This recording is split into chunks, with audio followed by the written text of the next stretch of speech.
Seu Programa de volta aqui na TV Novo Tempo, hoje com uma pitada de código aberto aqui, afinal de contas você recebeu esse convite especial para substituir o Wagner hoje, que está bem, você não precisa se preocupar, Wagner cantor está bem, na segunda-feira está de volta aqui no seu programa. E hoje a gente está falando também de criacionismo. No último bloco a gente começamos a conversa com o jornalista Michelson Borges, ele que trabalha na Casa Publicadora Brasileira, que é a editora da Igreja Adventista do Sétimo Dia aqui no Brasil. Michelson, eu não deixei você mandar abraço no último bloco. Geralmente a gente vê na televisão, o pessoal pede para mandar um abraço. Quer mandar um abraço para alguém? Opa, obrigado pela oportunidade, né?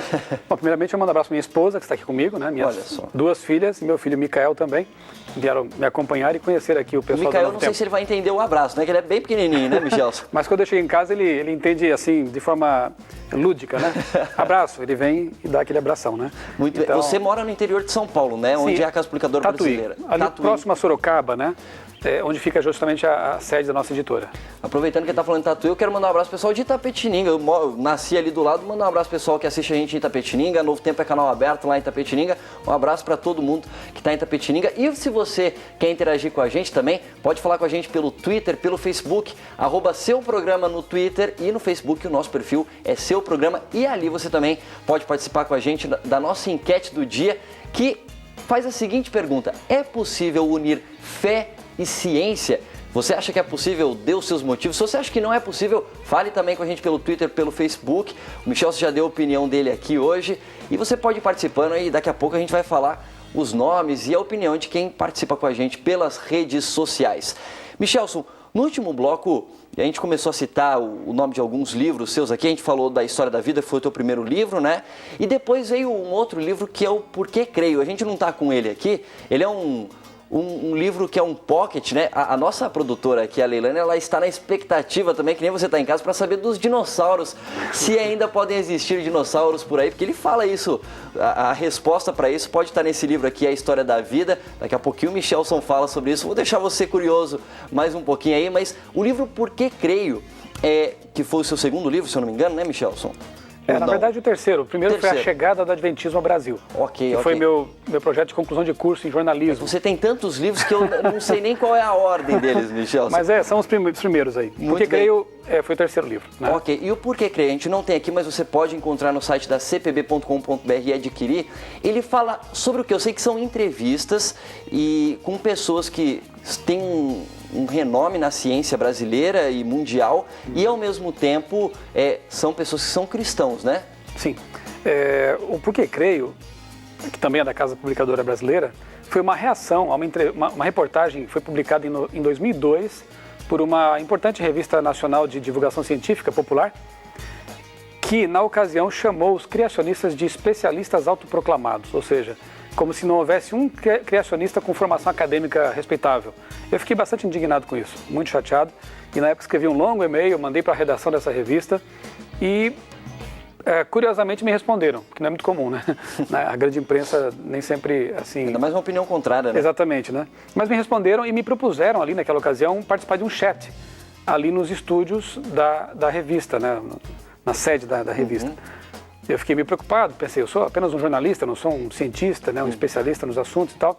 Tentei indicar algumas outras pessoas, os doutores que eu conhecia, mas eles insistiram que fosse eu, porque o jornalista, segundo eles, né, teria um traquejo melhor com o povo ali, no bate-papo, no chat e tal. Linguagem, talvez. Eu relutantemente aceitei.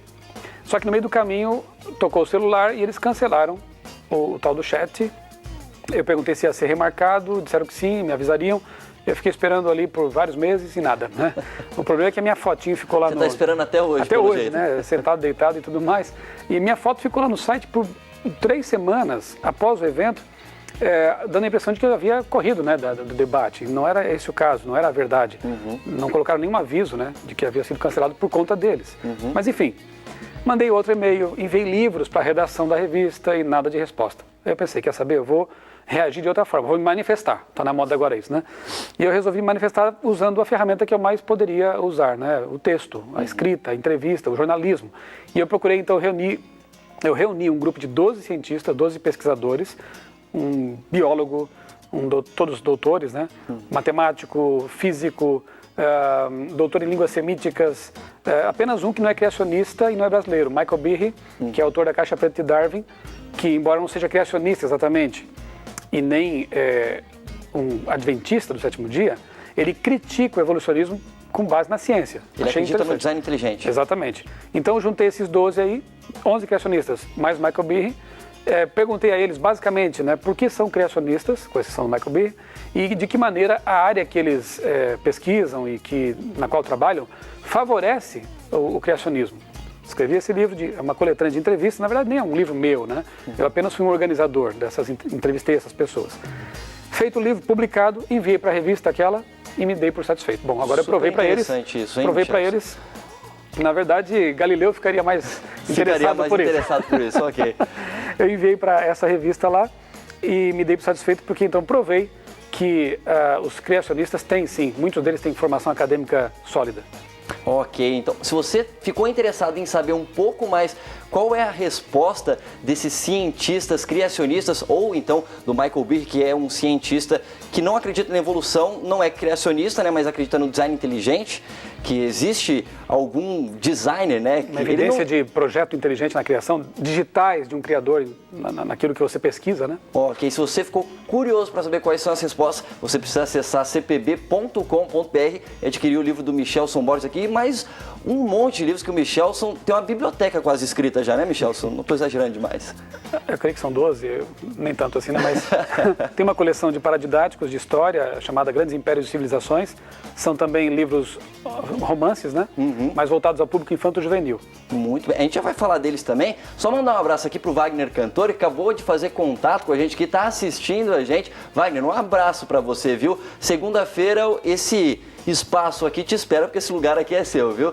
Muito bem, então, já que você falou de outros livros aqui, você tem uma série de livros para juvenis, então, seriam os pré-adolescentes, é isso, Michelson? Sim, eles são mais usados nas escolas, né? Ok. Basicamente escolas confessionais, porque são livros que tratam dos grandes impérios do passado, né? Eu começo ali com o Egito, abordo também Babilônia, Grécia, Roma, América, depois na América pré-colombiana. Então são 6 volumes tratando desses impérios antigos, mas eu faço em todos eles uma relação com histórias bíblicas, né?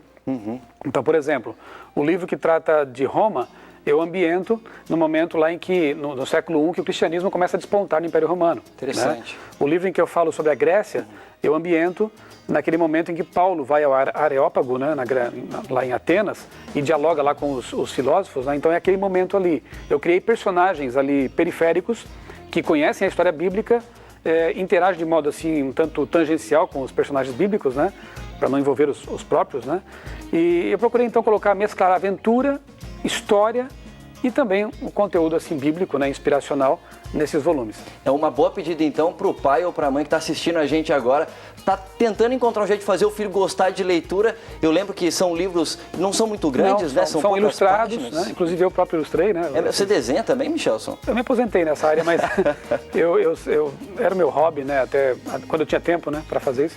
Então essa série foi praticamente meu último trabalho como ilustrador e escritor, né?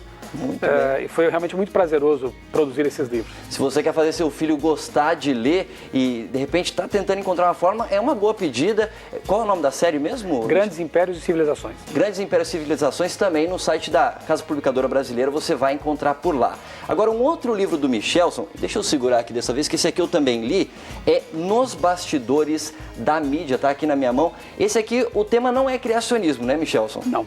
Aí é uma crítica realmente, né, dos meios de comunicação e uma análise de como os diversos meios, as diversas mídias, histórias em quadrinhos, cinema, música, literatura, enfim, como isso afeta a mente das pessoas, não é? E eu procuro aí fazer então uma análise crítica como jornalista, né, desses meios de comunicação e propor meios para que as pessoas desenvolvam o hábito de uma leitura crítica da mídia. Basicamente é isso aí. Nesse momento de protestos que as pessoas se manifestam contra emissoras de televisão, contra aquilo que elas acham que, de certa forma, não permite que as pessoas pensem muito além, e, enfim, tem um pensamento mais livre, é uma boa pedida também, né? Nos bastidores da mídia. Inclusive o primeiro capítulo, ou o segundo, não me recordo agora, eu trato justamente dos meios das formas como a mídia promove o controle de opinião pública, né? As orquestrações que estão por trás aí das coisas, né? Por isso nos bastidores da mídia, né?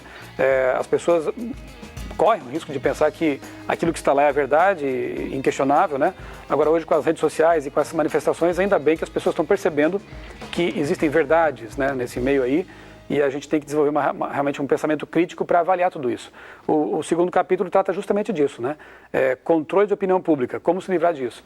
Olha só, um verdadeiro guia de boa literatura hoje, o seu programa. A gente falou aqui então do livro A História da Vida, a série Grandes Impérios e Civilizações para o pessoal pré-adolescente. A gente falou também Por que Creio, agora nos bastidores da mídia. E agora, a gente no próximo bloco vai falar um pouco melhor sobre isso, mas essa aqui é a nova literatura do Michelson Borges. Ele escreveu em coautoria com o Denis Cruz, A Descoberta, um romance sobre o criacionismo, que tem criacionismo aí ligando vários momentos da história, né, desse livro. A gente vai falar um pouquinho melhor no próximo bloco. Agora, antes, Michelson, dá tempo, Leilane, do Michelson responder sobre os dinossauros? Não, olha, você estava curioso, vai continuar curioso até o próximo bloco, porque eu falei antes, né, no último bloco, que no livro A História da Vida fala um pouquinho sobre que ainda podem, ou não sei ainda, né, será que podem existir dinossauros ainda vivos no planeta Terra, em alguns lugares remotos? Você já ouviu falar disso? Nunca ouviu falar disso? Você fica ligado com a gente aqui no seu programa, a gente vai para um rápido intervalo e na volta o Michelson vai falar um pouco mais sobre isso para você.